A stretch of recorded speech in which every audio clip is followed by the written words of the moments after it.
Is it working? Yes, it's working. Okay. So I'm at work. My third shift job. You know, I just get to chill and stuff. And I was watching Doctor Who, season 1, or like when you Google it, it says series 1, with Christopher Eccleston and Billie Piper. And I don't even know how many times I've rewatched this, probably like so many times, because like usually I rewatch it and then I buy the new season and then I rewatch it. By the time I finish it, I can get the next one. So that's usually how I do it. So this time I took notes for things that I wanted to talk about. Before I get into that though, the very first time I was introduced to Doctor Who, I had no idea what it was. This was like several years back. I don't know, I was probably in high school, like a freshman or sophomore, maybe even in grade school, like I don't know. And I was just babysitting this family, and they were watching Doctor Who, but of course I didn't know it at the time. And it was the one where it was with David Tennant, and it's the two doctors. Like there's two of them, and there was Donna Noble, Rose, Martha, Captain Jack, and then what was it? Sarah Jane Smith. It was that one. And I was just like, what the heck is this? Like, what is this all about? Like, it was totally weird. And then like fast forwarding like maybe a year or two, I don't know. And one of my friends from choir, I was homeschooled, so I didn't meet her in high school. I met her in choir. She had a sleepover at my house, and she introduced me to Doctor Who, and she had me watch some of the episodes. And of course, they were some of the more scary ones. Silence in the Library, so those two, because that was a two-parter. What was it? The Wasp one with Agatha Christie, and then there were like a couple of other ones too. And so I was like, this is so amazing. So then like this is like back when it was still on Netflix. I know it's like recent since it came off, maybe a year, I don't know.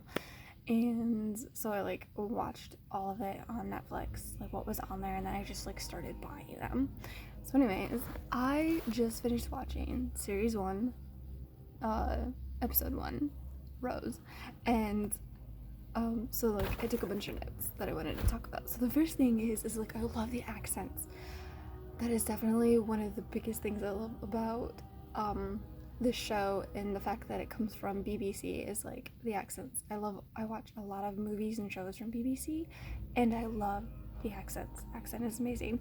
And then like their wording, like mucking about, just like, oh my gosh, like nobody says that here. Nobody in America says mucking about. And then where was the other one? The other one was oh yeah, when the doctor says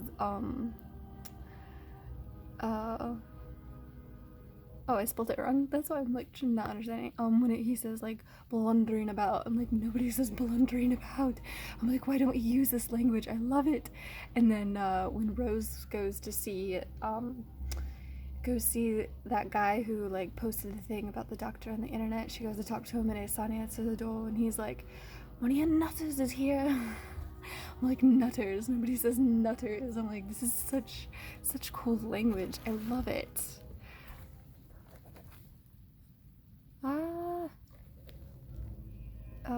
Speaking of nutters, so like the guy that she went to go see, I was watching it and I was thinking, I like wonder why he doesn't pop up in some of the other, like later on in another episode. And even though I've seen this several times, I'm like, at the end during the epic scene, I was like, oh yeah, that's why he gets shot by a mannequin. Duh, no wonder he doesn't show up anymore. Okay, and then I love it when the doctor finds Rose at the mall, like in the pit. And he just like grabs her hand and he's like, run. He just says run. And I'm like, that one word started it all. Run. I'm like, someone come along and tell me run, and I'll just run with you, run. And like he's like so blunt, so he's like run. And then like later on in the elevator, before he exits the elevator, he's like, oh yeah, Wilson's dead. And I'm just like, wow, way to be sympathetic, you know, Wilson's dead. You know, that's it. Like, we don't even see Wilson. We don't even know what Wilson looks like, except that he's dead. That's it. So, like, I know that Series 1 is made in the year 2005, and so, like, I was thinking about this before the scene actually got there about Mickey becoming the plastic Mickey. And I was thinking, I'm like, you obviously know he's plastic. Like, you can tell he looks plastic. So I'm like, is it because it was made in 2005, or like it was supposed to be done for us? Because obviously Rose didn't figure it out. But then when I got to the scene in the taxi, in the cab, he looks plastic. But then when we get to the scene in the restaurant, he doesn't look plastic. He looks, I don't know, he kind of looks sweaty, but he doesn't look as plastic as he did in the cab. So I'm like, that's pretty interesting. And then I found it very, very interesting that Rose did not refer to the doctor as Doctor Who when she first meets him. She first says, Doctor what was it? And when she's in the house, when he pops up. And then when she's following him outside, she says it again, Doctor what? She doesn't say Doctor Who.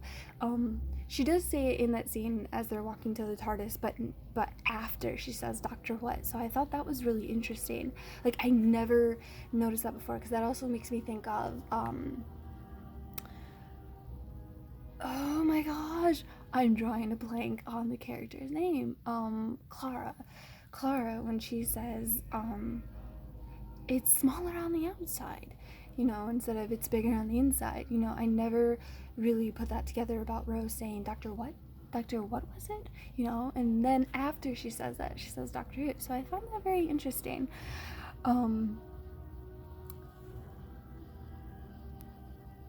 And then there was that scene where Rose goes over to Mickey's house and wants to use his computer. And, like, she goes into his room, and then at the last second, he's like, don't read my emails. I'm curious to know why he said, don't read my emails. Like, what is he hiding?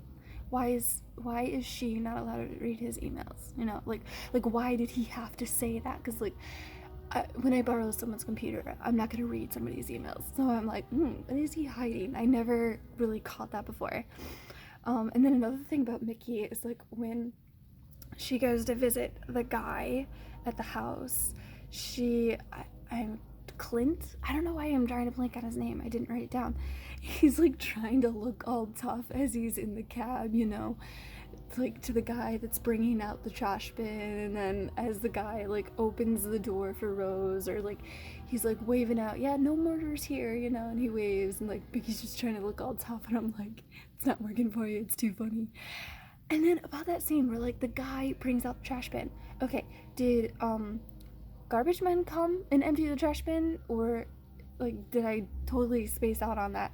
Because he opens the bin, because it's moving, he opens it, and there's, like, nothing in there except for, like, I don't know, I think there was, like, something plastic in a cardboard box, and he, like, opens it, and I'm like, that's an empty garbage bin. Why did the guy bring the bin out? Unless I totally spaced out and the garbage men came and dumped it. I'm just like, it's a little weird. You would think there would be something in there, like halfway full at least, not like two things. So I found that very interesting. Another thing about Mickey is, like, in this episode, he is such a coward. Like, he is the biggest coward baby ever, and I'm just like, how could you want to date a guy like that? Like, he doesn't do anything except for, like, hug Rose or hug the TARDIS. Like, it's gonna take him away somewhere, and yet he doesn't know what the TARDIS does yet. Like, I know his character develops, but we haven't gotten there yet. But, like, in this episode, he's, like, the hugest baby ever, and I just, like, I couldn't be able to take him seriously as a boyfriend. Like, I'm just saying, I wouldn't be able to do that. Oh yeah, so throughout all of the episodes, you know, in some way, the Doctor always explains that he can't change history. So I found it really interesting when they were looking at the picture of the family who did not go on the Titanic. Like, for some odd reason, they decided not to go and they canceled the trip. I don't know too much about the Titanic as in like the families that went, so I'm like, did this family actually cancel? Is this just a fake family?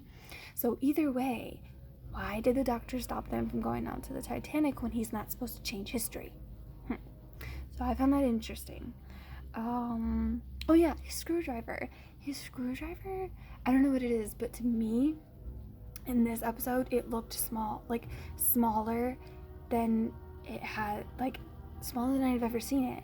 And I know, like the TARDIS, when the Doctor changes, the screwdriver changes as well. And I just never realized that, like, for Christopher Eccleston, his screwdriver looks, his sonic screwdriver looks small. And I'm like, I don't know if it's because he has like big hands or if it really is small. Like, it really did look small, so I thought that was interesting. The eye. Oh my gosh, so my dream is to go to London, and I would love to live there for like 1 year. And I know like a Ferris wheel is a Ferris wheel, you know, I've done the one in Las Vegas. I forgot what it's called. The high roller. And so like, you know, a Ferris wheel is a Ferris wheel, but I want to do and I do believe they call it the eye. I want to do that. I want to be able to go to London, and I want to be able to do that. I think that would be a lot of fun. I think it would be cool. You know, it's one of their big attractions. I think it would be cool to do. And then the word fantastic, like, I don't know if they meant for that to stick or if it's just like one thing he did and then like everybody liked it. I think it's a great word. I love that each Doctor has a word, and for him, like the way he says fantastic is so cool. It really gets to you, I think. Like, it's just like, oh my gosh, he's just like he has the hugest smile, and he's just like fantastic. You know, the way he says it, I love it. It's a great word.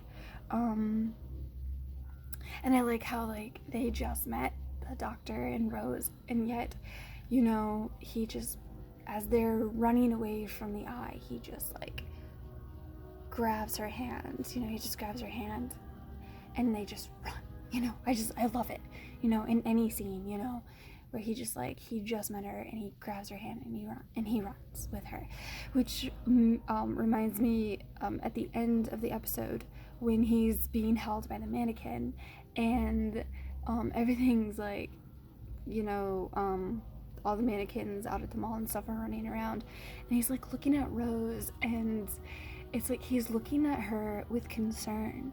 You know, he's worried about her safety, and even though he could easily be thrown into that pit, and like also at the same time when he looked at her, he's looking at her with concern, but at the same time he's like looking at her with begging her to help him. And then like just before that, when she sees Mickey, you notice he rolls his eyes, and I never noticed that before, and I immediately was like, oh my gosh, he's jealous. He likes Rose, like right off the bat, like right away. He likes Rose. He doesn't want her to be with Mickey. I can't blame him because Mickey is not the greatest boyfriend at the beginning. He toughens up later on, but right now he's like a big baby. So I was like, I never noticed that, because like you can tell that she's slowly developing feelings for him, but she really doesn't like express it fully until like David Tennant comes along. So I just thought that was really interesting how he like rolls his eyes and he's like, yeah, Mickey's alive, so what, you know, kind of thing. And I was like, oh, he's jealous. He totally was though. He totally was. And so like this Doctor, he's like full of second chances. Like he confronts them, like he's trying to make a deal of some sort, and you notice like each Doctor has a different approach to that. And with Christopher Eccleston, he was definitely full of second chances, and he wanted to give them the benefit of the doubt. So it's interesting how the Doctors developed from that. So I found it interesting how, you know, like the TARDIS can translate everything. I wish that when it comes to the aliens, when they're talking, that they would like put subtitles so you can know what the aliens are saying. Because like in this episode, what do they call it? The consciousness. It was talking, and you get a pretty good idea of what it's saying because of how the doctor responds. But at the same time, I'm like, man, I wish that like it had subtitles so you knew exactly what it was saying. I think that would have been cool. The scene where the mannequins come alive and like Jackie is coming down the escalator. It's so funny. She just stands there at the bottom and she's just like staring like this is just happening. Like it takes her a few minutes to react. And then all of a sudden she screams, she throws her bag aside, and then she like runs off. I just like found that really funny, you know, that like it took her a minute to realize, oh, the mannequins are moving and they're shooting people. You know, it was really funny.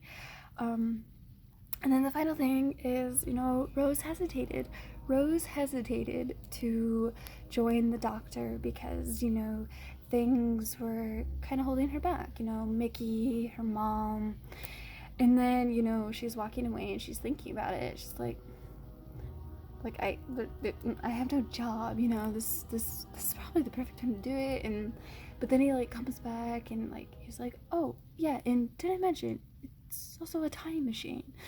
And like she doesn't hesitate on that second opportunity. She just goes, you know. And I'm just thinking to myself like, I would have gone the first time. Yeah, you know, like time machine or no, I would have just gone. You know, it'd be better than working third shift, you know.